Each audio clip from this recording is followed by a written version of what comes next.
Imam Abu Ja'far Al-Barzanji menulis dalam syairnya, walamma tamma min hamlihi, ketika sempurna hamil Aminah syahrani 2 bulan, ala ashhuril aqwalil marwiyah, menurut riwayat yang masyhur, tufiya bil Madinatil Munawwarati abuhu Abdullah, meninggallah abuhu, bapaknya, bapak Nabi Muhammad SAW, Abdullah bin Abdul Muttalib bin Hashim bin Abdi Manaf bin Qusay, di kota Al-Madinah Al-Munawwarah. Ketika itu usia Nabi 2 bulan dalam kandungan. Setelah itu Nabi SAW pun lahir, dibesarkan dalam peluk cium kasih sayang Aminah. Lalu kemudian pada usia lebih kurang 4 tahun dibawa lagi ziarah ke makam ayahnya. Dan dalam perjalanan pulang dari ziarah itu meninggal pula Aminah. Apa pelajaran yang ingin diambil dari kematian ayah dan ibu Nabi ini? Banyak analisa sesuai dengan ilmu orang masing-masing. Bagi psikolog yang katanya pengaruh akal manusia itu dipengaruhi 4, maka kata mereka manusia ini berpikir itu dipengaruhi oleh pertama ayah, yang kedua ibu, yang ketiga bacaan, yang keempat lingkungan. Maka Allah ingin membersihkan Nabi Muhammad SAW dari 4 ini. Apakah akal Nabi Muhammad itu dipengaruhi oleh ayahnya? Tidak, karena dia tidak sempat bertemu. Apakah Nabi Muhammad SAW itu akalnya dipengaruhi oleh ibunya? Tidak, karena 4 tahun sudah meninggal dunia. Apakah Nabi Muhammad SAW itu dipengaruhi oleh bacaannya? Tidak, karena Nabi tidak bisa membaca. Walladzi ba'atsa fil ummiyina rasulan minhum, Allah yang mengutus dia kepada umat yang ummi, la yaktub wa la yaqra, tak menulis dan tidak membaca. Minhum, dan dia bagian dari mereka, dia juga tidak bisa tulis baca. Apakah Nabi Muhammad SAW itu dipengaruhi oleh lingkungannya? Tidak, karena di lingkungannya zina begitu bebas, tipu muslihat, dan dia tetap dengan jati dirinya bergelar Al-Amin, orang yang paling amanah menurut para psikolog. Tapi ada analisa lain. Mengapa ayahnya meninggal ketika dia berusia 2 bulan dalam kandungan, dan belum sempat pula dia mendapatkan kasih sayang seorang ibu? Di situ pula dia meninggal dunia, ibunya saat dia berusia 4 tahun. Maka salah satu analisanya adalah Allah ingin menjaga Nabi Muhammad SAW tidak sempat durhaka pada ayah dan ibunya. Karena orang yang durhaka tak layak menjadi Rasul utusan Allah Subhanahu wa ta'ala. Makanya sehebat-hebatnya bapak Nabi Ibrahim bernama Azar. Apa kata Azar? Wa idh qala Ibrahimu li abihi Azara, ingatlah ketika Ibrahim berkata kepada bapaknya Azar, atattakhidhu asnaman alihah, mengapa engkau menjadikan berhala ini sebagai Tuhan wahai bapakku Azar? Apa jawab Azar? La illam tantahi, kalau kau tidak berhenti menceramahi saya, la arjumannaka, aku lempar engkau pakai batu. Wahjurni maliya, tinggalkan aku untuk waktu yang sangat lama, pergi sana, kata Azar. Apa jawab Nabi Ibrahim alaihissalam? Salamun alaika, selamat untukmu wahai ayahku Azar. Aku akan memohonkan astaghfirulaka rabbi, memohonkan ampun kepada Allah dosa-dosamu supaya diampunkan Allah. Innahu kana bi hafiyya, sesungguhnya Allah amat sangat sayang dan mengabulkan doa-doa. Nabi Ibrahim sempat bertemu dan tidak melawan. Tapi Nabi Muhammad SAW beda dengan Nabi Ibrahim. Allah buat Ibrahim tidak melawan, tapi ayahnya menjadi durhaka kepada anak. Sedangkan Nabi Muhammad SAW dua-dua dan dijaga Allah Subhanahu wa ta'ala. Nabi Muhammad dijaga sehingga tidak sempat durhaka kepada Abdullah dan Aminah, dan Allah pula menjaga Abdullah, menjaga Aminah, sehingga tidak sempat menyakiti manusia yang paling mulia, Nabi besar Muhammad sallallahu alaihi wasallam. Saya tidak memilah-milih nabi-nabi, karena kita memang tidak boleh la nufarriqu baina ahadim mir rusuli. Kita tidak boleh membeda-bedakan antara satu nabi dengan nabi yang lain. Lalu yang membedakan itu siapa? Allah Subhanahu wa ta'ala. Dari cara panggilnya saja berbeda. Kalau Nabi Adam dipanggil Allah, ya Adam uskun anta wa zawjukal jannah. Nabi Yahya dipanggil Allah, ya Yahya khudhil kitaba biquwwah. Nabi Isa dipanggil Allah, ya Isa inni istafaituka 'alan nas. Tapi Nabi Muhammad SAW, Allah tidak pernah manggil dia ya Muhammad. Allah panggil dia dengan dua sebutan. Pertama, ya ayyuhar rasul balligh, wahai rasul. Dalam panggilannya yang lain, ya ayyuhan nabiyyu jahidil kuffar. Bukan kita yang membedakan, Allah yang membedakan cara panggilan untuk Muhammad sallallahu alaihi wasallam. Begitu juga dengan berdoa. Kalau Nabi Musa alaihissalam, dia yang berdoa, Rabbis shrahli sadri, lapangkan dadaku, wa yassirli amri, mudahkan urusanku. Tapi Nabi Muhammad tidak berdoa, Allah langsung memberi. Apa kata Allah? Alam nashrah laka sadrak. Apakah belum kulapangkan dadamu? Wa rafa'na laka dzikrak, kami angkat beban. Alladzi anqadha dhahrak, yang membebani pundakmu. Belum dia berdoa, sudah dikabulkan Allah, karena janji Allah kepada dia, wala sawfa yu'tika rabbuka fatarda, apapun yang kau mau akan kau beri. Salah satu penyebab Allah memberi apa yang dimau sebelum meminta adalah kalau tidak pernah durhaka kepada orang tua. Oleh sebab itu judul yang diberikan kepada saya, Ustaz Abdul Somad, nanti tabligh akbar di kampus Universitas Ahmad Dahlan. Apa temanya? Biasanya saya diberikan tema untuk anak-anak muda meraih masa depan bebas narkoba dan pacaran. Apa temanya untuk anak-anak muda? Bagaimana pokoknya. Tapi di Universitas Ahmad Dahlan saya diberi tema. Apa temanya? Birrul walidain. Masya Allah. Saya bilang alhamdulillah, untung saya nggak dikasih tema birruz zaujatain. Artinya apa? Sehebat apapun prestasi akademikmu, kalau sampai tidak memuliakan orang tua, hampa di hadapan Allah Subhanahu wa ta'ala. Ada seorang laki-laki, kata Nabi, kalau nanti dia datang kemari minta doa sama dia karena doanya makbul. Sahabat heran, karena sahabat itu definisinya man laqiyan Nabi sallallahu alaihi wasallam wa amana bihi wa mata 'alal Islam. 3 definisi sahabat: orang yang berjumpa dengan Nabi, beriman dengan Nabi, dan matinya dalam keadaan Islam. Maka itu disebut dengan sahabat menurut ilmu hadis. Makanya ketika saya menjelaskan itu ke mahasiswa, Aisyah yang merupakan sahabat Nabi, komplain mahasiswa, mohon maaf Ustaz keliru, Aisyah itu bukan sahabat tapi istrinya. Kita bicara ilmu hadis. Makna sahabat, man laqiyan Nabi, berjumpa dengan Nabi, wa amana bihi, beriman dengan Nabi, wa mata 'alal Islam, mati dalam keadaan Islam. Abu Lahab ketemu dengan Nabi tapi tidak beriman dengan Nabi dan mati dalam keadaan kafir, maka tidak masuk golongan sahabat. Tapi ini ada seorang laki-laki hidup sezaman dengan Nabi dan Nabi mengenal dia, dan Nabi berpesan nanti kalau dia datang ke kota Madinah minta doa dari mulutnya, karena doanya dikabulkan Allah Subhanahu wa ta'ala.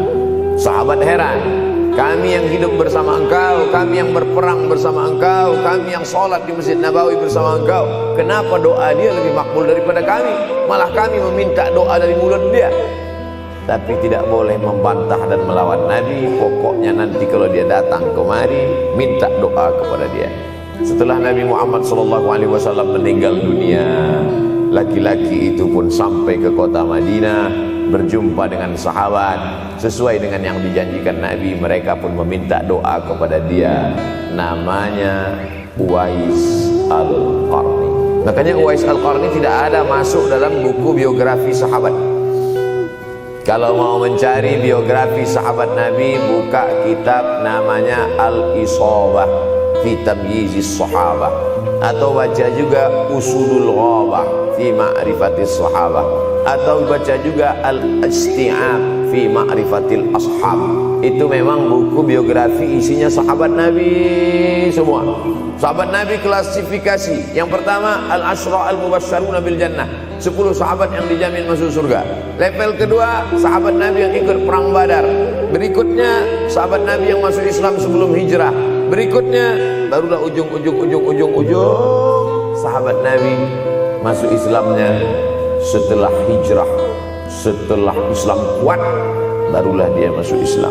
Tapi nama Uwais Al-Qarni tidak ada di dalam, karena dia tidak cukup syarat untuk menjadi sahabat, karena dia tidak pernah berjumpa langsung dengan Nabi Muhammad sallallahu alaihi wasallam. Tapi kenapa doanya makbul? Ternyata dia tidak berjumpa dengan Nabi bukan karena dengki, bukan karena musuh, bukan karena tidak beriman. Dia tidak jumpa dengan Nabi, salah satu sebabnya adalah karena dia menjaga ibunya di Yaman. Makkah di tengah, Yaman di bawah, Syam di atas, negeri Syam. Tak ada hubungan dengan negeri paman Syam. Syam di atas, Yaman di bawah, Makkah di tengah. Liila fi Quraisy, perjalanan orang Quraisy. Ila fihim rihlatash shita'i was-shaif, perjalanan syita musim dingin, shaif musim panas. Musim dingin mereka ke Yaman, musim panas mereka pergi ke negeri Syam. Kenapa dingin ke Yaman? Karena Yaman ini kalau musim dingin tidak terlampau dingin, salju tidak turun. Kalau pergi ke negeri Syam, salju turun. Palestina, Yordania, Suriah, Lebanon. Suriah, Lebanon ada salju. Maka musim panas Nabi pergi ke negeri Syam, karena kalau musim panas di Yaman panas sekali. Sedangkan ke negeri Syam panasnya tidak seberapa. Perjalanan orang Arab Quraisy ini diceritakan Allah, di negeri Yaman itulah tempat kampung Uwais Al-Qarni. Tidak sempat dia berjumpa dengan Nabi, tapi doanya lebih makbul daripada orang-orang yang berada bersama Nabi, karena keutamaan berbakti kepada ibu. Kalau sama ayah boleh ngelawan Pak Ustaz? Enggak juga. Jangan ini nanti dijadikan dalil. Kamu kenapa lawan bapak? Ada seorang laki-laki. Ini kadang jamaah pandai motong-motong ceramah saya, hanya untuk mencari pembenaran. Sedangkan kita ngaji ini mau mencari kebenaran.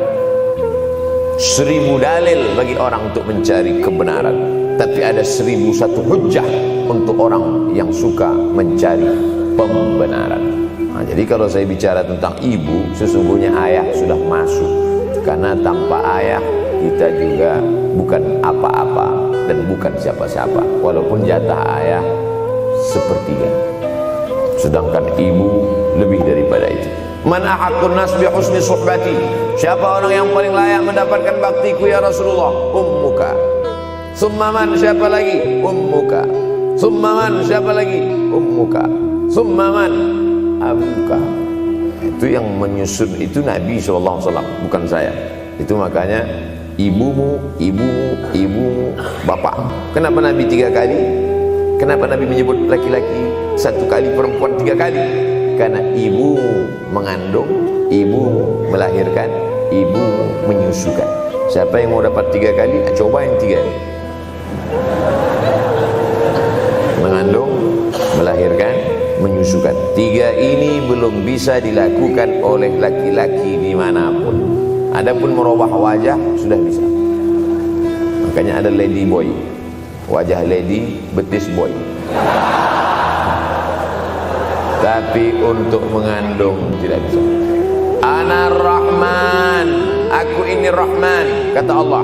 Syaqaqtur rahim wa ja'altu lahu isman min ismi. Aku ciptakan satu makhluk di dalam perut perempuan, maaf, namanya rahim, dari namaku. Ini yang belum bisa dibuat dokter dimanapun di dunia ini, menciptakan rahim belum bisa. Andai terpecah rekor ini, maka kebanggaan luar biasa bagi LGBT. Tidak bisa. Sampai hari kiamat tidak akan bisa, janji Allah. Karena Allah mengatakan dalam hadis kursi, Anar Rahman ja'altu lahu isman min ismi, maka ada satu makhluk dalam perut perempuan yang diciptakan diambil dari Asmaul Husna. Sehebat-hebatnya laki-laki, dari ujung rambut sampai ujung kaki tidak ada di tubuhnya ini yang diambil dari Asmaul Husna, tak ada. Bahwa namanya dari Asmaul Husna ada, Abdus Somad. Tapi ada makhluk di badannya diambil dari Asmaul Husna, itu hanya ada pada perempuan. Oleh sebab itu perempuan luar biasa. Makanya kampus Universitas Ahmad Dahlan memuliakan perempuan. Mana perempuan? Di atas letak. Makanya saya tidak terlalu berani mendongak ke atas. Begitu hebatnya perempuan. Perempuan adalah ibumu, perempuan adalah istrimu, perempuan adalah anakmu, perempuan adalah adikmu. Maka saat engkau memuliakan perempuan, engkau sedang memuliakan 4 aspek dari kehidupan. Ketika Nabi Muhammad SAW diutus Allah ke atas muka bumi ini, salah satunya adalah mengajarkan manusia bagaimana menempatkan pada posisinya. Posisi dia adalah tempat kita menumpang. Ketika ada seorang laki-laki yang sudah sukses diwawancarai, siapa orang yang paling berjasa dalam hidup Anda?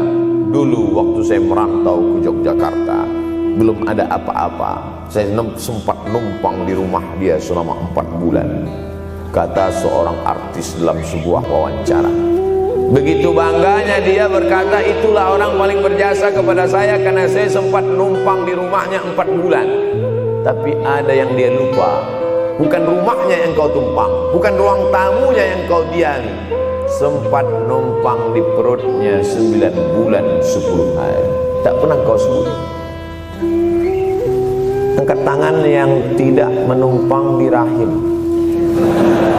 langsung dari planet Mars langsung kemari. Enggak ada. Mr. Bean yang kita semua sehebat apapun pernah menumpang di perutnya. Oleh sebab itu makanya dosa yang paling mengerikan adalah kalau ada orang jual sabu-sabu, peminum khamar, di dunianya bahagia, happy, senang.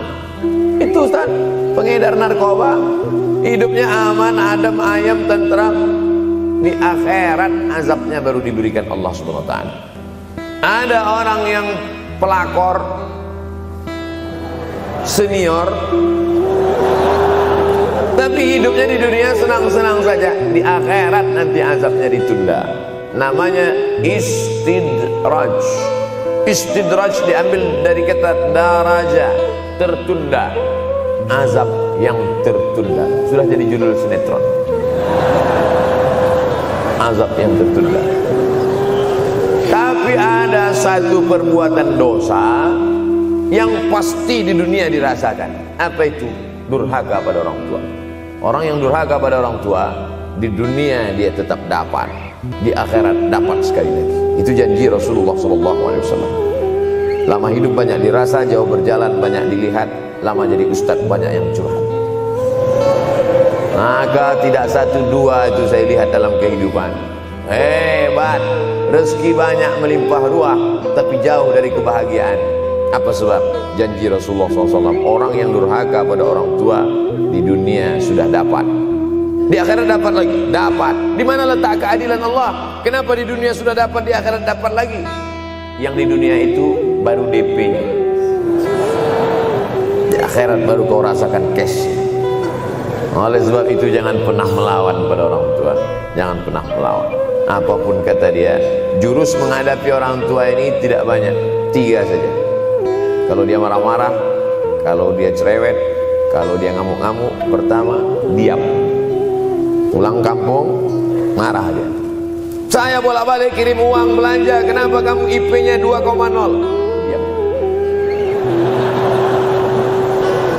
Yang kedua, diam. Yang ketiga, diam. Kalau belum bisa membahagiakan, jangan susahkan dia. Kalau belum bisa menunjukkan prestasi, jangan susahkan hatinya.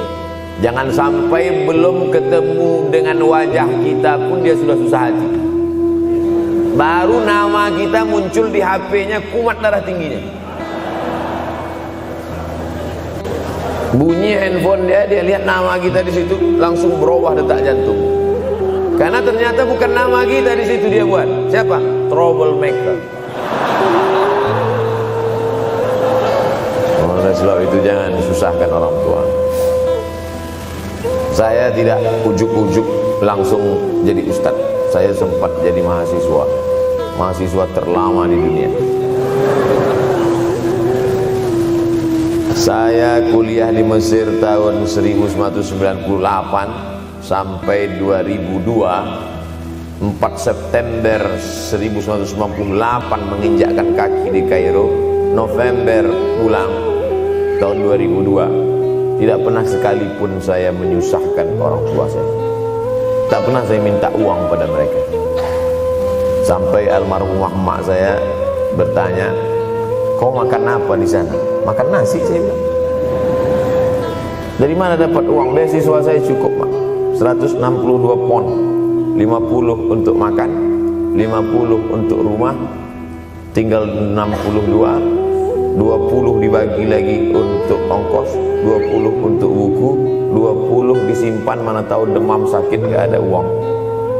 Sampai pulang. Sampai akhirnya dia kasih tanya, "Gimana caranya ngirim uang supaya nanti di akhirat kalau Allah bertanya, pernah gak ngirim uang?" "Pernah." Ya, saya tak mau menyusahkan. Saya menganggap kalau nanti saya minta hatinya susah, kalau nanti saya banyak minta saya tak bisa balas, maka saya bukan berarti mengajak adik-adik tidak minta uang. Saya paham tak semuanya dapat beasiswa, artinya minta. Cuman kalau minta ya pulang nanti sampaikan ke orang tua, "Saya sudah dengar ceramah Ustaz Somad, maka saya tidak minta lagi." Tidak.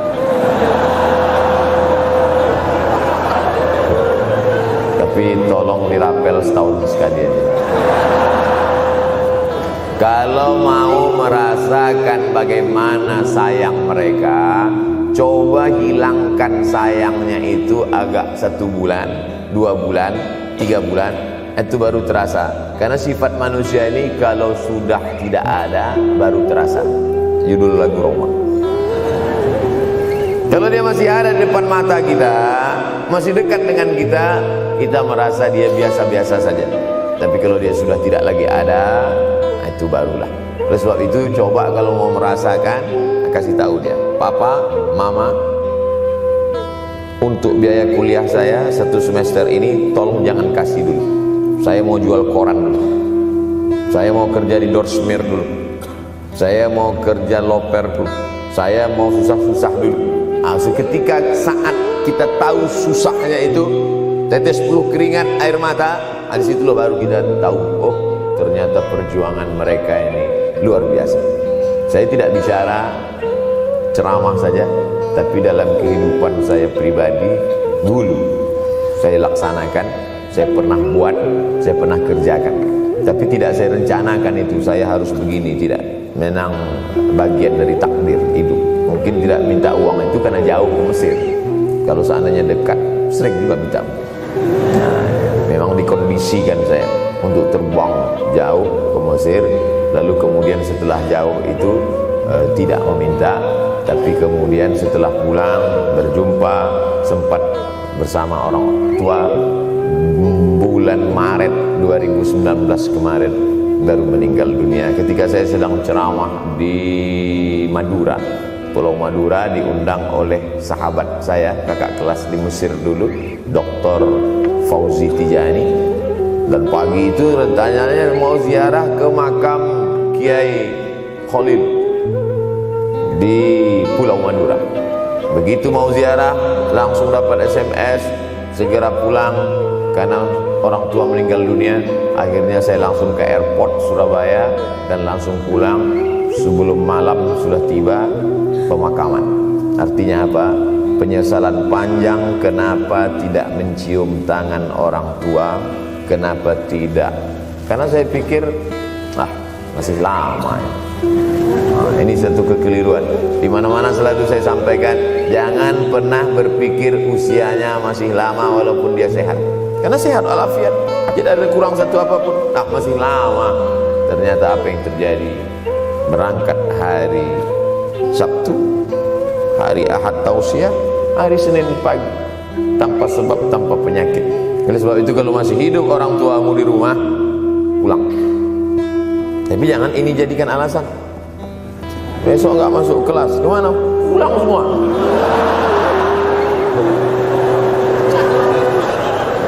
Pulang sesuai dengan kondisi, situasi dan keadaan. Pulang. Kalau masih bisa membahagiakan dia apa makanan kesukaannya, belikan. Suka makan apa dia, belikan. Itu yang dia inginkan. Andai kita gendong dia dari Yogyakarta berangkat ke kota Makkah, sampai di Makkah tawaf 7 putaran, dari Sofa ke Marwah, pulang lagi ke Jogja, belum tentu dapat membayar sekali teriakan dia saat mengeluarkan kita ke alam dunia. Jadi banyak orang terlalu membanggakan. Saya sudah banggakan dia Pak Ustaz, saya sudah bayarkan UNH-nya. Berapa? Baru DP-nya. Sudah merasa berbakti kepada orang tua? Belum. Makanya digunakan kata birrul walidain. Kenapa Allah tidak menggunakan kata husnul walidain? Hasan baik, jayyid baik, thayyib baik, khair baik. Tapi yang dipakai birrul walidain. Hanya satu-satunya kata untuk orang tua dipakai birrul walidain. Karena kata birru adalah sifat Allah Subhanahu wa taala.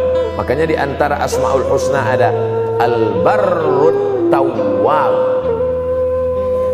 Allah yang punya sifat itu. Maka kita diharapkan berakhlak seperti akhlak Allah Subhanahu wa taala. Addabani Rabbi fa ahsana ta'dibi. Allah mendidik aku menjadi beradab sehingga adabku penuh. Allah Subhanahu wa taala tidak ada puji Nabi Muhammad SAW. Hai Muhammad yang salat tahajudnya sampai kakinya bengkak. Hai Muhammad yang hajinya tidak ada. Apa kata pujian Allah untuk Nabi Muhammad SAW? Wa innaka la'ala khuluqin azim. Akhlak agung dan mulia. Oleh sebab itu tak ada gunanya prestasi S1, S2, S3, postdoktoral, profesor kalau tidak berbakti kepada orang tua. Makanya orang tua itu levelnya langsung setelah Allah. Wa qadha rabbuka alla ta'budu illa iyyah. Langsung wa bil walidaini ihsana. Ihsan. Lihat lagi penggunaan kata ihsan dalam hadis Nabi. Jibril alaihissalam datang, rambutnya tidak berdebu, bajunya sangat putih bersih, tapi tidak ada orang yang kenal. Diriwayatkan oleh Sayyidina Umar ibn al-Khattab radhiyallahu anhu, aku melihat ada seorang laki-laki rambutnya sangat hitam dan bajunya sangat putih, tapi kami tidak ada yang kenal. Ini 3 indikasi ini menunjukkan kebingungan. Kalau ada orang rambutnya sangat hitam dan kita kenal, berarti dia memang orang situ, memang tinggalnya di situ. Tapi dia kalau orang perantau, rambutnya pasti berdebu karena tinggal di gurun pasir. Sekarang kan banyak tuh anak-anak muda yang rambutnya berdebu. Itu berarti orang jauh, bukan orang Jogja. Bajunya sangat putih, tapi kami tidak kenal. Kalau bajunya agak-agak kotor, berarti dia musafir. Pantas kalau kita tidak kenal. Tapi bajunya sangat putih, berarti dia memang orang situ. Tapi kami tidak kenal.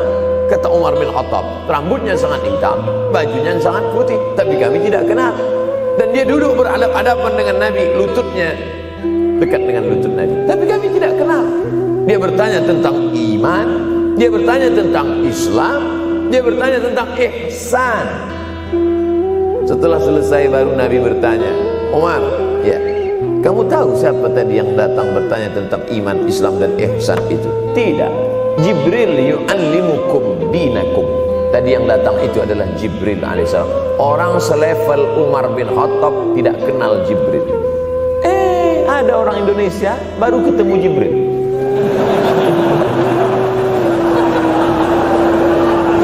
Umar bin Khattab kalau lewat di suatu jalan, kalau Umar bin Khattab lewat jalan Sudirman, maka setan lari ke jalan lain.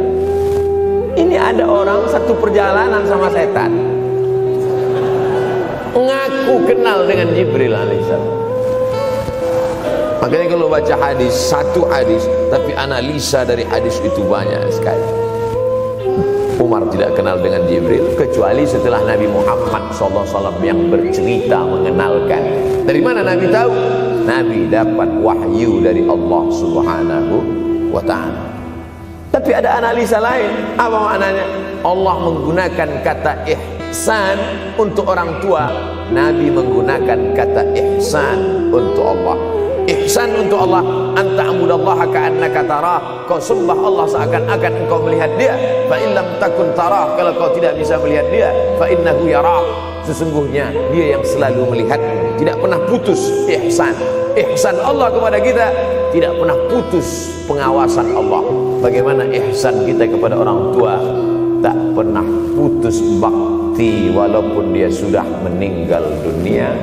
Makanya kita tetap membaca walaupun dia sudah masuk liang lahat, jam 2 malam bangun, Rabbighfirli wali walidayya warhamhuma kama rabbayani shaghira. Ada seorang sahabat Nabi namanya Sa'ad. Sa'ad sudah jadi bahasa Indonesia. Banyak juga orang Indonesia laki-laki sifat Sa'ad. Orangnya Sa'id, artinya bahagia. Sa'adah, kebahagiaan. Jenenge sapa? Sa'adah. Itu dari bahasa Arab. Sa'adatun, bahagia. Datanglah seorang laki-laki bernama Sa'ad menjumpai Nabi SAW. Ya Rasulullah, wahai Rasulullah, ummi matat, ibu saya sudah meninggal dunia. Afa atasaddaqu anha, kalau saya bersedekah kira-kira pahalanya sampai apa tidak untuk almarhumah ibu saya? Kata Nabi, tasaddaq, silakan engkau bersedekah. Ayu sadaqatu afdal, sedekah apa yang paling afdal? Saqiyul ma, memberi air minum. Memberi air minum, niatkan untuk almarhumah, kata Nabi, tasaddaq, silakan sedekah. Langsung tanpa pikir panjang, apa kata Sa'ad? Idzan ahfiru bi'ran, kalau begitu saya gali sumur sekarang juga, sumurnya saya wakafkan dengan niat almarhumah. Oleh sebab itu, yang orang tuanya sudah meninggal dunia, pulang dari sini jangan gali sumur, cukup telepon, assalamualaikum, sumur bor. Cari pondok pesantren yang kesulitan air, pergi ke kaki-kaki gunung, orang mencari air, satu jerigen mikul 5 km jalan. Di situ tempat minum lembu, kerbau, di situ juga mereka mengambil air. Cari, galikan, mengalir air sumur untuk mereka, mengalir pula sampai ke liang lahatnya. Itu bakti kita. Pulang dari sini, cari pondok pesantren, panti jompo, panti yatim. Assalamualaikum Bapak pimpinan yatim, saya lihat ini kamar mandinya sedikit, orang antri banyak, keran air tidak ada. Gimana ini? Berapa lagi yang perlu sumur bor di sini? Kami perlu kira-kira 5.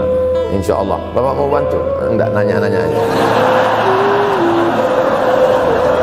Nih, ini akan menolong di hadapan Allah Subhanahu wa ta'ala. Tapi kalau dia masih hidup, masih ada, senangkan hatinya. Pulang dari Universitas Ahmad Dahlan Yogyakarta dengan membawa selembar kertas. Apa itu? Transkrip nilai semester ini IP 4. Siapa yang tidak bangga? Bangga orang tua. Saya pulang dari Mesir, saya bawa ijazah LC. Satu lagi ijazah dari Maroko, MA. Ini mak, ijazah LC MA. Saya lihat dia nampaknya tak bahagia. Karena dia dulu waktu saya kecil nyuruh saya, kamu mesti doktorandus. Itulah cita-cita ya dia yang tidak sampai. Saya mesti doktorandus. Di mana mau mencari titel doktorandus kan? LCMA. Saya bilang, mak, ini LCMA ini lebih hebat dari doktorandus. Artinya apa? Bahwa menyenangkan hati orang tua itu ketika hati dia terbuka, bahagia, disitulah pintu-pintu rezeki itu terbuka. Turun barokah-barokah itu. Buah kalau matang itu dijolok, jatuh. Dan menjatuhkan rahmat Allah itu membuka pintu-pintu langit, mengetuk pintu-pintu rahmat dan ridha Allah dengan ridha orang tua. Makanya kata Nabi, ridha Allah fi ridhal walidain. Kalau Allah ridha, maka semua yang kau mau dia berikan. Orang kalau sudah ridha itu artinya senang. Orang kalau sudah senang, semua dia kasih. Apa yang ada di tangannya itu dia berikan. Tadi malam sampai di hotel, datang seorang jamaah, buka cincinnya, cincin paling dia sayang, dia kasih Ustaz. Laki-laki. Nah nih Ustaz Somad, ambil. Duduk saya tadi, duduk, datang anak muda, dia lihat saya tak pakai sorban, dikasihnya sorban. Cuman akadnya belum jelas apa ngasih atau pinjam, Allah. Orang kalau sudah senang hatinya, semua dia kasih. Begitulah orang kalau sudah dapat ridha Allah Subhanahu wa taala. Kita baru berharap dapat ridha Allah. Makanya habis salat subuh selalu diajarkan raditu billahi rabba. Aku ridha engkau sebagai Rabbku ya Allah. Apakah Allah ridha terhadap kita? STJ, status tak jelas. Cara mendapatkan ridha Allah, pancing dengan ridha orang tua, senangkan hatinya, terbuka pintu rezeki. Makanya sulit hidup kita, sempit. Dari kerut kening kita udah kelihatan. Kenapa? Karena tidak ada ridha Allah, akibat tidak pernah menyenangkan hati orang tua. Senangkan orang tuamu, jadikan dia seperti raja, maka rezekimu akan melimpah seperti rezeki raja-raja. Bukan hadis Nabi, dapat saya dari grup WhatsApp. Senangkan saja hatinya, apa yang dia mau beri, tapi dengan cara yang halal. Nah, ini harus dalam kurung syarat dan ketentuan berlaku. Jangan gara-gara ceramah ini nanti pulang kalian ke rumah, papa, mama, ini ada mobil, ini ada rumah, ini berangkat pergi haji. Oh, orang tua senang, 2 bulan masuk KPK. Innallaha thayyibun, Allah maha suci, la yaqbalu illa thayyiban. Allah tidak menerima kecuali yang suci-suci saja. Wa anfiqu, berinfaklah. Wa anfiqu, bersedekahlah. Wa anfiqu, berwakaflah. Wa anfiqu, berzakatlah. Min thayyibat, yang baik-baik. Yang tidak baik tidak diterima Allah Subhanahu wa taala. Kamu lagi ngapain? Nyuci. Lagi ngapain? Nyuci. Pakai air apa? Air kencing. Begitu kata Syekh Abdul Wahab Asy-Sya'rani dalam kitabnya Tanbihul Mughtarrin. Tanbih, peringatan. Mughtarrin, pada orang yang tertipu, menyangka sedang berbuat baik padahal sebenarnya tidak baik. Itu yang disindir Allah dalam Al-Quran. Wa yahsabuna annahum yuhsinuna sun'a. Mereka menyangka sedang berbuat baik. Ini juga tidak betul. Niatnya sudah baik, membahagiakan orang tua, tapi caranya tak betul. Mama, papa, alhamdulillah kuliah saya sudah selesai, ini skripsi saya.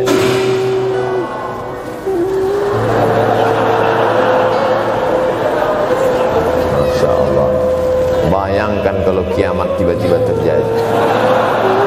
Begitulah agaknya terkejutnya kita. Kiamat terjadi tapi belum sempat berbakti kepada orang tua. Dosa belum sempat meminta maaf. Silap dan salah berapa kali kita kencing di kainnya yang bersih. Berapa kali dia tidak jadi tahajud gara-gara kita menangis dari Isya sampai subuh. Pakai pengawet nangisnya.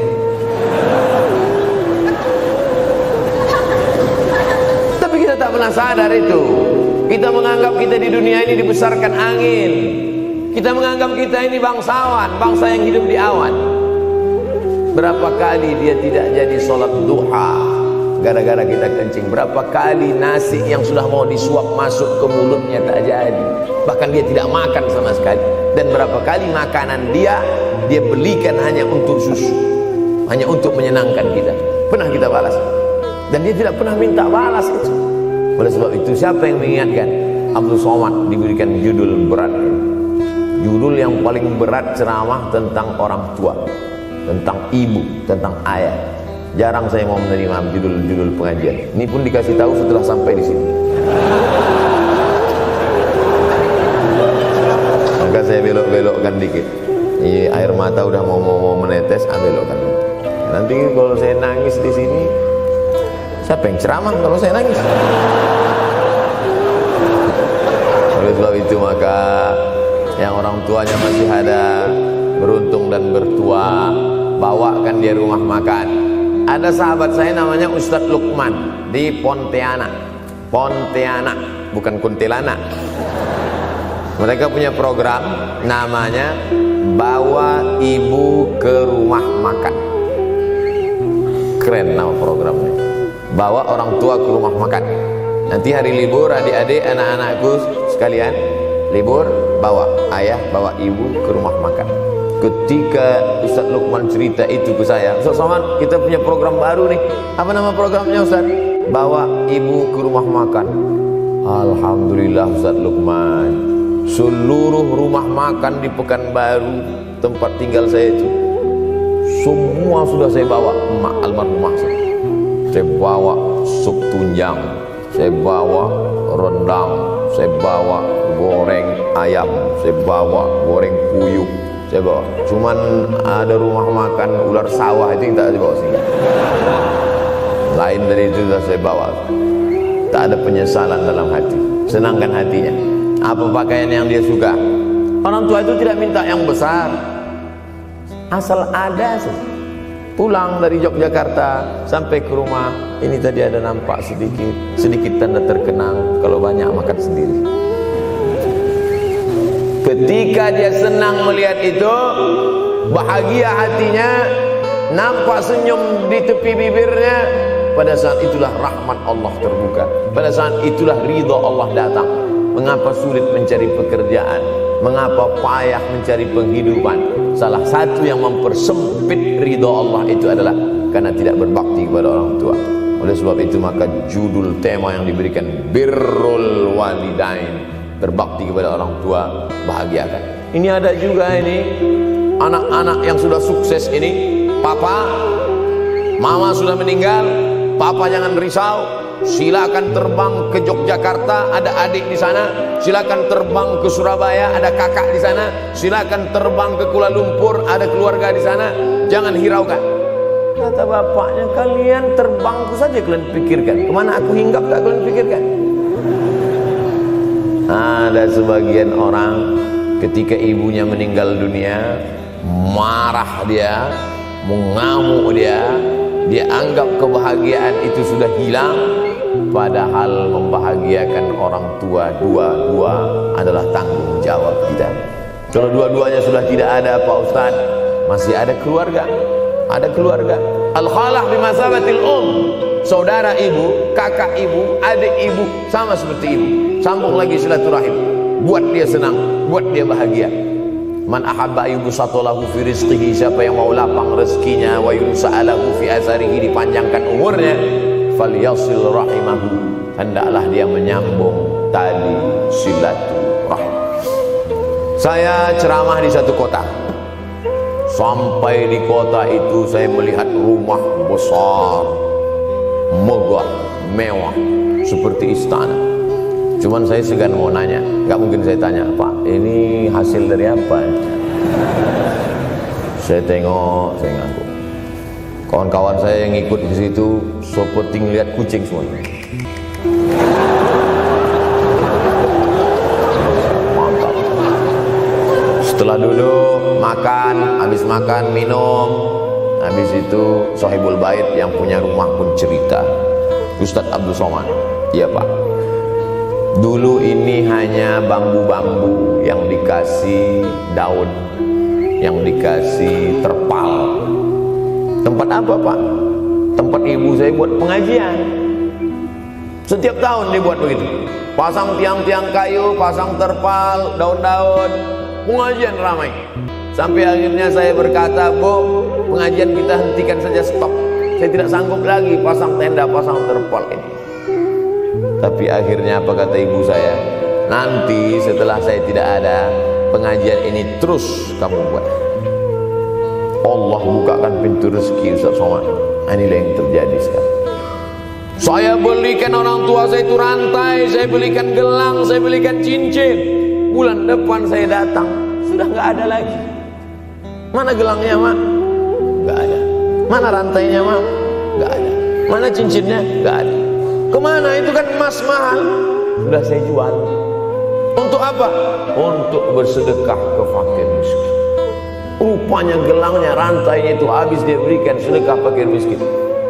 Tobatkah si bapak untuk berbakti? Tidak. Bulan depan dia belikan lagi, sampai akhirnya diberikan Allah balasan melimpah ruah. Ternyata ini rahasia dari keberhasilan hidup, karena menyenangkan hati orang tua. Saya tak sebut nama, saya tak sebut lokasi, tapi yang mau berkunjung nanti saya kasih lokasi tepatnya. Saya kasihkan nanti alamat dari Google, saya kasih, supaya melihat secara nyata. Kalaulah rezeki itu hanya diberikan kepada orang yang bersungguh-sungguh, pergi pagi pulang petang, peras keringat banting tulang, maka tentu yang kaya itu adalah sapi yang membajak dari pagi sampai sore. Kalaulah kekayaan, keberhasilan itu diberikan yang paling pandai memanjat, maka tentu yang kaya itu monyet. Tapi Allah berikan kepada siapa? Yang dia ridhai. Dan penyebab ridha Allah itu adalah karena orang tua yang senang hatinya. Yang sempat durhaka, tidak sempat minta maaf, meninggal dunia dia sudah, apa boleh buat? Kau sudah walking seat di neraka. Yang sudah sempat durhaka, tidak sempat minta maaf, meninggal dunia gara-gara dia pecandu narkoba, pemabuk, pezina, mati. Orang tua dalam keadaan susah. Berapa kali saya ketemu ibu-ibu selesai pengajian, pergi saya ke tempat parkir, ibu tua 70 tahun menangis. Ibu nangis kenapa, Bu? Anak saya, Pak Ustaz. Kenapa dia? Disuruhnya saya jual tanah. Mama, jual tanah. Untuk apa mama megang tanah? Udah tua aja pun jual. Mestinya anak itu yang menyenangkan hatinya di hari tuanya, bukan malah menyuruh jual tanahnya. Jual tanah supaya dia bisa bangun rumah, jual tanah supaya dia bisa menyekolahkan anak-anaknya. Nauzubillah. Sudahlah tidak membahagiakan, malah menyusahkan. Ustaz, anak saya nyuruh saya jual tanah saya supaya dia senang, supaya dia dapat duit. Gimana nih Pak Ustaz? Mungkin si ibu berharap saya menjawab, ibu sabar aja ya Bu, sabar ya. Ibu salah tanya, Bu. Kalau mau sabar cari ustadz lain, ada spesialis sabar, bukan saya. Begitu dia kasih tahu, anak saya maksa saya jual tanah saya. Pak Ustadz gimana? Mana alamat rumah anaknya? Mana? Saya mau datang. Mana? Anak durhaka, neraka jahanam tempat kau.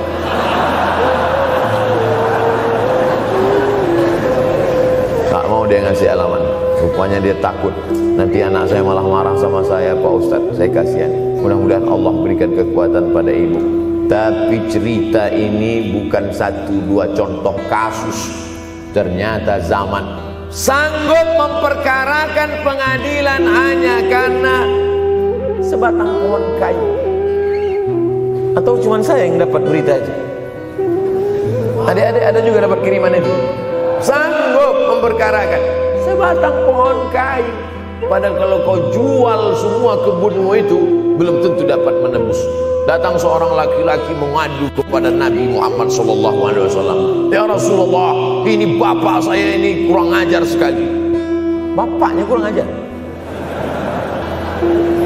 Diambilnya harta saya ya Rasulullah. Gimana ini ya Rasulullah? Apa kata Rasulullah SAW? Anta wa maluka li abik. Anta sampai ke tempat kita jadi ente. Anta wa maluka, ente, harta ente, li abik, punya bapak. Jangankan hartamu yang di rumah itu, dirimu pun punya bapak.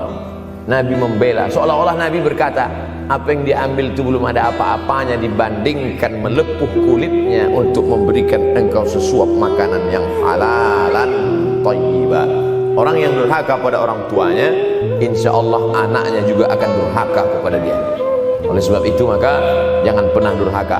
Kalau sempat durhaka lalu kemudian meninggal dunia dia, Pak Ustadz, sudah meninggal pun tetap masih bisa berbakti. Pertama dengan doa, kedua dengan sodakoh. Kalau kebetulan rezeki banyak, banyak-banyak sodakoh. Kalau tidak ada rezeki melimpah, doa. Bangun malam, Rabbi firli wali walidayya warhamhuma kama Rabbi firli, ya Tuhanku ampunkan aku, wali walidayya, ibu dan ayahku, warhamhuma, sayangi mereka berdua, kama, sebagaimana Rabbayani shaghira, sebagaimana mereka mendidik aku. Coba kita lihat susunan kalimatnya, seperti ada kekeliruan kalimat. Na'udzubillah, mana mungkin kalimat Allah keliru. Allah ingin menegur kita, sayangi mereka sebagaimana mereka mendidik aku. Mestinya kalimatnya kan tidak begitu. Sayangi mereka sebagaimana mereka menyayangi aku. Tapi ternyata sayang belum tentu mendidik, tapi mendidik pasti sayang. Karena bunyi kalimatnya, sebagaimana mereka mendidik aku. Jadi banyak juga anak-anak ini tidak sayang karena salah didik. Disangka sayang itu dengan ngasih motor, disangka sayang itu dengan ngasih gadget, disangka sayang itu dengan ngasih transfer uang yang berlebihan. Belum tentu sayang. Dulu ada insinyur arsitek yang membangun salah satu rumah keluarga saya. Kuliahnya di Jogja. Cerita dia, dulu saya kuliah di Jogja, Ustadz Abdul Somad, insinyur. Terus teman kami sakit di kos-kosan, kami bingung mau nelpon siapa. Akhirnya datang mobil mewah, parkir polisi, tentara, ramai. Barulah kami tahu rupanya dia anak menteri. Jadi sayang orang tua itu bukan mesti dibelikannya apartemen, dibelikannya mobil, belum tentu. Boleh jadi itu justru menjerumuskan anak. Diberikan apartemen, diberikan mobil mewah, habis 2 bulan kena virus HIV AIDS. Tapi kalau dibuatnya kita jauh, saya yakin adik-adik kuliah di Universitas Ahmad Dahlan, ada yang dari timur Indonesia, ada yang dari Sumatera, lalu kemudian di tengah kesendirian, belum makan, uang kos belum bayar, transfer macet, datang setan berbisik, hei, sebetulnya kau anak yatim piatu yang dibuang. Bukan, orang tuamu bukan tidak sayang, dia hanya sedang ingin mendidik supaya engkau menjadi anak yang mandiri. Maka nanti kalau sedang duduk termenung gitu, tiba-tiba datang bisikan, pergilah cari jembatan, terjunlah. Maka saat itu katakan dalam hatimu, lawan, hei setan. Orang tuaku sayang kepadaku, dia hanya ingin supaya aku mandiri. Ada orang tua yang salah didik kepada anak-anak, sampai mengikat tali sepatu pun anak tidak pandai. Baru mau mengikat tali sepatu, sudah diikatkan. Baru mau makan, sudah disuapkan. Akhirnya anak tidak punya keberanian untuk hidup. Harta dia punya, uang dia punya, materi dia ada, satu yang dia tidak punya, tidak ada mental. Tapi anak-anak, adik-adik Universitas Ahmad Dahlan adalah orang yang punya keberanian untuk hidup. Betul? Yang di hadapan saya ini, siapa yang tidak punya keberanian hidup? Ini yang jam 5:30 masih belum hidup lagi. Ada ini tidak punya keberanian untuk hidup, hidupnya terlambat. Tapi mahasiswa Universitas Ahmad Dahlan punya keberanian untuk hidup. Bahkan mungkin dia lebih dulu hidup daripada saya. Lebih dulu bangun dia tadi. Alhamdulillahillazi ahyana ba'da ma amatana wa ilaihi nusyur. Tengok jam. Oh, rupanya masih jam 1, tidur lagi. Saudaraku yang dimuliakan Allah Subhanahu wa taala. Maka my life, my adventure, hidup saya adalah petualangan saya. Ini yang mau kita harapkan. Berani menghadapi tantangan. Ada orang yang menganggap hidup ini ya simpel-simpel aja lah Pak Ustaz. Tapi ada orang ingin hidup ini penuh dengan perjuangan. Sama seperti makanan. Ada orang simpel aja, nasi, kecap, telur rebus, dah cukup. Tapi ada orang mau ada goreng ayamnya, ada rendangnya, ada supnya, ada tom yumnya, ada lengkap semua. Begitu juga hidup ini. Ada orang yang simpel aja, ambil goreng ikan, makan. Tapi ada satu lagi enggak, pergi naik mobil sampai ke tepi hutan, naik motor, habis itu nyewa speedboat sampai di tengah laut mancing. Ujung-ujungnya ikan juga. Yang dia nikmati bukan ikannya, tapi yang dia nikmati adalah proses untuk mendapatkan ikannya. Faham? Itu enaknya ngomong sama mahasiswa. Coba kalau yang masyarakat biasa, kita udah capek cerita, selesai ada pertanyaan, Ustaz maksudnya tadi apa ya? Aduh, capek gitu. Saya terus terang kalau ceramah di depan mahasiswa ini bangkit semangat saya lagi. Ini sekarang rasa-rasa umur 24. Tapi begitu nanti sudah mulai agak jauh dari mahasiswa, balik 42 lagi. Nah, makanya saya senang kalau diundang ke kampus-kampus. Saya kalau di Jogja diundang di kampus terus, walaupun nggak semua nerima.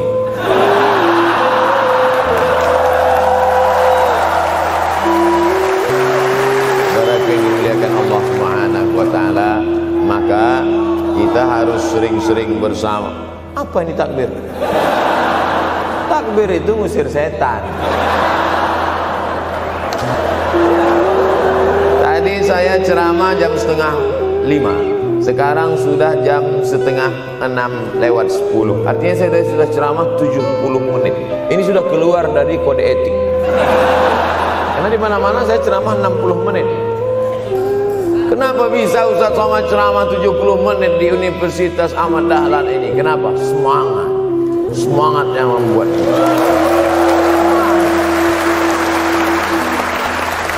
Padahal berdiri lagi, tahan, belum sarapan lagi, tahan. Artinya apa?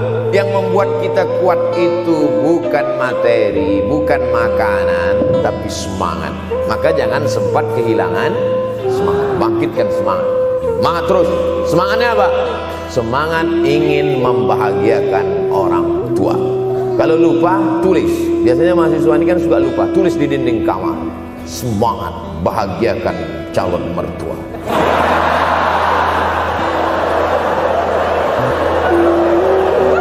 Nanti teman kos-kosan datang ngelihat, loh, kata Ustaz Somad kan orang tua, kenapa ente buat mertua?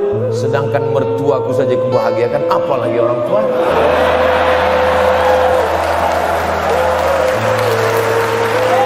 Itu hebatnya. Cuman kadangnya kita hanya mendapat ini hanya di sinetron-sinetron saja. Real nyatanya di mana? Datanglah ke Universitas Ahmad Dahlan. Jadi hidup ini harus ada target yang mau dicapai.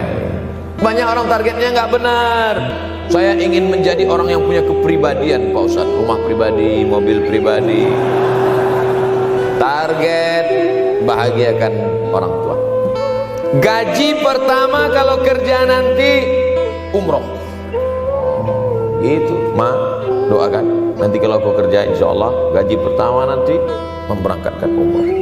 Syukur-syukur nggak usah diomongkan dulu, kasih surprise, senang. Mama, ayah, ini gaji pertama. Dia buka, tengok 700.000.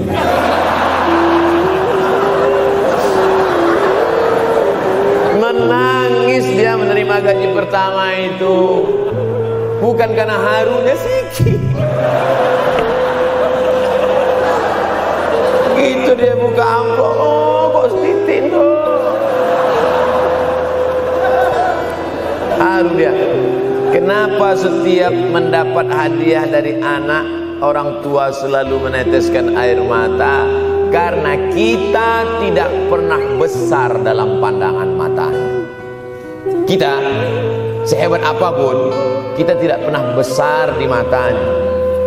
Di pandangan ibu ayah kita, kita adalah anak kecil yang tapak kakinya 2 jari, panjangnya sejengkal. Maka jangan pernah ceramahi orang tua. Jangan mentang-mentang sudah mahasiswa pulang, ayah sini, mama sini, duduk. Assalamualaikum. Bisa. Karena kita tidak pernah besar di mata orang tua. Kita tetap kecil. Walaupun kamu sudah menikah, sudah punya istri, sudah punya anak, kau tetaplah anak-anak dalam pandangan dia. Oleh sebab itu jangan sok besar, jangan sok hebat. Kalau ada pesan yang ingin mau disampaikan, jangan melalui mulut kita, dipinjam mulut orang lain. Tokoh masyarakat, alim ulama, dia ngajinya di mana? Ada yang mau kita perbaiki, jilbabnya mungkin kurang panjang, mungkin ada kebiasaan dia yang kurang baik.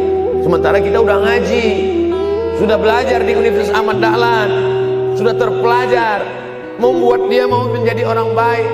Tidak mesti dari mulut kita, pinjam mulut orang lain. Assalamualaikum Pak Kades, pinjam mulut Pak Kades sebentar. Pak Kades, ayah saya kan orangnya baik sama Pak Kades. Iya, nanti kalau saya ngomong dia nggak dengar. Jadi saya mohon tolong Pak Kades, Pak Kades, ayah saya sampai sekarang belum sholat Pak Kades. Jadi tolong Pak Kades nasihati dia. Kata Pak Kades, saya juga nggak sholat. Hancur dunia persilatan. Oleh sebab itu senangkan. Ini banyak anak-anak yang udah ngaji, yang sudah aktivis masjid, merasa ingin orang tuanya baik, dia sendiri menceramah, nggak ketemu, nggak connect dia. Ayah sini. Orang yang tidak sholat neraka jahanam tempatnya. Sakit hati, meleleh air matanya. Sekali kau buat air matanya menetes, maka kau akan berenang dalam kesengsaraan. Jangan pernah buat dia menangis. Kalau dia nangis haru Pak Ustaz, enggak apa-apa. Cuman kita kan sulit membedakan mana air mata haru, mana air mata sedih. Sama-sama bentuknya air mata. Makanya ada ungkapan jangan menangis air mata buaya. Kenapa selalu kalau disebut air mata buaya? Karena memang buaya menangis bukan karena sedih, tapi karena kekenyangan. Buaya kalau habis makan orang, keringat, buaya itu tidak ada pori-porinya. Kita kalau berkeringat kan keluar pori-pori, ini keluar air. Buaya nggak ada. Satu-satunya tempat air keluar, nah itulah. Makanya menangis buaya, keluar air mata buaya. Maka jangan sampai kita nangis karena kekenyangan. Haru dia melihat pemberian kita. Di saat itu menetes air matanya, berdoa, dia memanjatkan doa, mengetuk pintu-pintu langit, terbuka. Masya Allah. Pantasan doa mahasiswa Universitas Ahmad Dahlan kabul, rupanya pintu terbuka. Kepada Allah Subhanahu wa taala. Kadang-kadang kita merasa doa kita yang dikabulkan Allah, kadang-kadang kita merasa sok hebat. Setelah dia meninggal dunia, barulah kita sadar rupanya selama ini kita hanya menumpang doa. Numpang, bukan doa kita yang dikabulkan Allah ternyata, tapi doa dia. Tapi dia tidak pernah cerita itu. Dia nggak pernah ngomong. Apa pernah dia panggil kita, sini sebentar, aku sudah capek doain itu.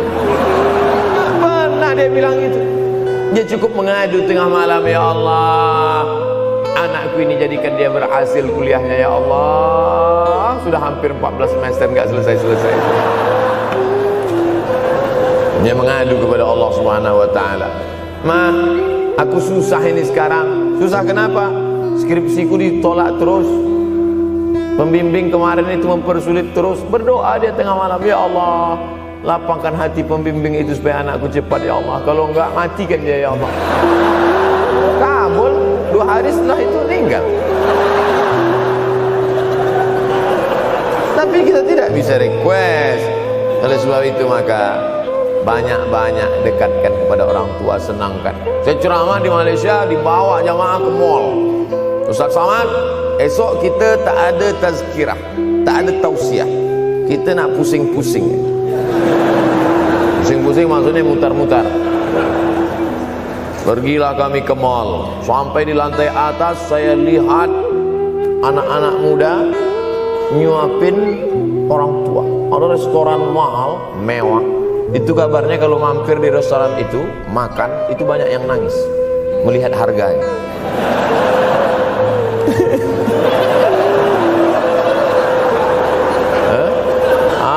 Ada saya lihat anak-anak muda yang ganteng-ganteng, perempuan yang cantik-cantik menyuap orang tua. Orang tua yang sudah tak berambut, sudah perempuan tak berambut lagi, rontok saking tuanya, kulit sudah keriput. Duduk, didorong pakai kursi roda, dibawa ke mall, sampai di situ diberikan restoran tercanggih, termahal, dia sendiri yang menyuapkan makanan. Ternyata bagi saudara-saudara kita Tionghoa, salah satu mengundang berkah menyenangkan orang tua. Itu keyakinan mereka. Kok kenapa ente kasih makan? Ya oke lah. Ajaran kita mengajarkan tapi kita tak amalkan. Ketika tetangga, kawan, sahabat kita mengamalkan, rezekinya melimpah, baru kita heran. Dia kok kaya ya? Iyalah, dia kan punya tuyul. Tuyul mana bisa bawa duit banyak? Nih keberkahan. Oleh sebab itu, jangan cuma sekedar ngaji-ngaji aja. Pulang dari sini, kalau memang tinggal di Yogyakarta atau di luar nanti pas liburan, sisihkan uang, bawa dia ke mall, bawa dia ke restoran, senangkan hatinya, bawa dia jalan-jalan. Cuman tetap juga yang logis. Kalau dia udah tua, jangan pula dikasih kacang goreng. Sesuaikanlah, agar-agar kasih. Enggak perlu dikunyah. Kiri kanan gol, kiri kanan gol. Orang tua bawa kasih kacang, menyiksa aja. Saudara yang dimuliakan Allah Subhanahu wa taala, kenikmatan yang terbesar adalah ketika orang tua masih ada bersama kita. Kalau sudah tak ada, nanti saat Idul Fitri, Allahu Akbar, Allahu Akbar, Allahu Akbar, la ilaha, barulah menetes air mata. Mama. Saya kalau sudah menengok orang menangis terlalu berlebihan mengenang orang tua, ini pasti ada, kalau bahasa kampung kami, something wrong. Pasti ada sesuatu ini. Karena orang kalau sudah habis tumpah, dia tidak akan menetes lagi. Tumpahkan kasih sayangmu itu sampai habis ludes, dia tidak akan menetes lagi. Tak ada penyesalan, karena semua sudah kita berikan. Kalaupun menangis hanya tetesan kasih sayang. Tapi kalau sampai mencakar dinding, mama, ini pasti. Saya kalau ada orang yang menyesal sampai cakar dinding, mau saya antukkan aja kepala yang gede. Dulu waktu hidup kenapa enggak waktu? Sekarang udah mati baru kau menangis kan? Senanda. Nah, tapi tentu sesuai kemampuan kita, karena kata Allah, la yukallifullahu nafsan illa usaha. Allah tidak membebani orang lebih dari semestinya.